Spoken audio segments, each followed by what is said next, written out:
Praise the lord. హల్లెలూయా. ప్రతి ఉదయం వేకువనే లేచి దేవుని వాగ్దానములు వినుచున్న మీ అందరికీ నా హృదయపూర్వక వందనములు తెలియజేయుచున్నాను. ఈరోజు దేవుని వాగ్దానము పరిశుద్ధ గ్రంథము నుండి కీర్తన గ్రంథము 121 అధ్యాయము 3వ వచనం. ఆయన నీ పాదమును తొట్టిల్లనీయుడు, నిన్ను కాపాడువాడు కునుకడు. ఆమెన్. హల్లెలూయా. మరి నిజముగా ప్రియ సహోదర సహోదరి, మనము దేవుని నమ్ముకున్న వారము గనుక ఆయన అడుగుజాడలలో ఆయన వెంబడి నడిచేవారిగా ఉన్నప్పుడు ఆ దేవాది దేవుడు మనలను ఎన్నడూ విడవడు, ఎడబాయడు. ఎందుచేతనగా మనము దేవుని యొక్క వాక్యానుసారంగా నడిచినప్పుడు మన యొక్క పాదములకు రాయి తగలకుండా కాపాడును. ఎప్పుడంటే మనము దేవుని వెంబడి నడిచినప్పుడు ఆయన మన పాదములను ఇటు అటు తిరగకుండా చక్కగా నడిపిస్తారు. మన యొక్క పాదములు తొట్టిల్లనీయడు, తిన్నగా నడిపించుదురు. మనము నమ్ముకున్న మన దేవుడు నమ్మదగినవాడు. ఆపదలో ఆదుకుంటారు. నిందలొచ్చిన, అవమానం వచ్చిన, వేదన బాధలు మనలను చుట్టుముట్టిన మనలను ఏమీ చేయలేవు. మనము దేవుని యొక్క ఆధీనములో ఉన్నాము. కావున ప్రియ సహోదరి, సృష్టికర్త అయిన దేవుడు, రాజులకు రాజు, ప్రభువులకు ప్రభువై ఉన్న మన దేవుడు మనకు అండగా ఉండగా ఎందుకు దిగులు చెందాలి? ఎందుకు భయపడాలి? ఎందుకు వేదన చెందాలి? మనము దేవుని వెంబడించుచున్నాము గనుక ఆయన మన మార్గములను సరళము చేయను. మన యొక్క పాదములను తొట్టిల్లనీయకుండా కాపాడుతారు.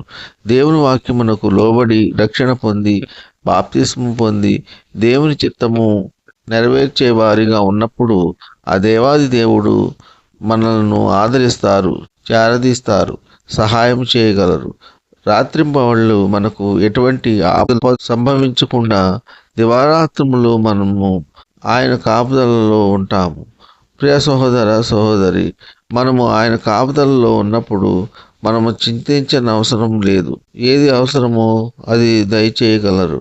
మన యొక్క అప్పుల బాధలు, ఆర్థిక సమస్యలు అన్నిటిని తీర్చి సమృద్ధితో మనలను దీవించి ఆశీర్వదించి మనలను తృప్తిపరుస్తారు. ఈ కొద్ది మాటలు దేవుడు దీవించును గాక. ఆమెన్. ప్రార్థన. కృపా సత్య సంపూర్ణుడా, మీ ఘనమైన ఉన్నతమైన నామమునకు వేలాది వందనాలు స్తుతులు చెల్లించున్నాము. యేసయ్య, మీరు గొప్ప దేవుడవు, శక్తివంతుడవు, సర్వాధికారివి. మీకు స్తోత్రములు.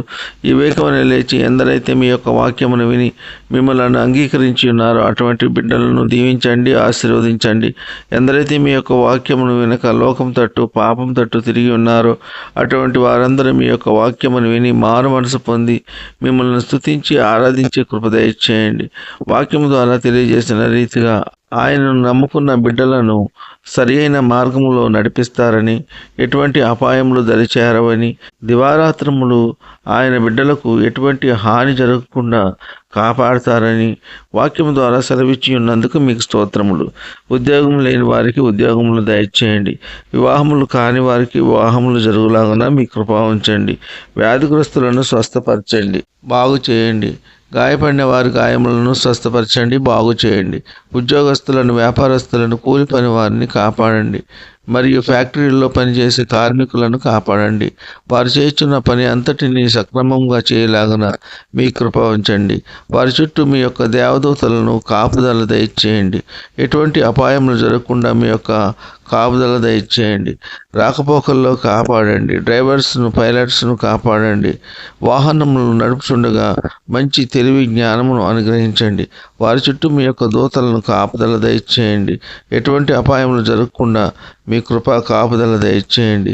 వృద్ధులను కాపాడండి. వృద్ధాప్యంలో ఎటువంటి మనోవేదనకు గురి కాకుండా మీ కృప ఉంచండి. దిక్కులేని వారిని, దీనులను, అనాథలను కాపాడండి. బీదలను కాపాడండి. వారికి కావాల్సిన ఆర్థిక సహాయం అందులాగున మీ కృప ఉంచండి. పిల్లలు స్కూల్కి వెళ్ళి ఇంటికి చేరే పర్యంతము మీ కృప కాపుదల దయచేయమని ప్రభువైన యేసుక్రీస్తు పేరు పెట్టుకుంటున్నాము తండ్రి. ఆమెన్. విన్న వాక్యము దీవెనకరంగా ఉన్నట్లయితే లైక్ చేయండి, షేర్ చేయండి, సబ్స్క్రైబ్ చేసుకోండి. మీ సహోదరుడు కోలా డాంజల్. God bless you.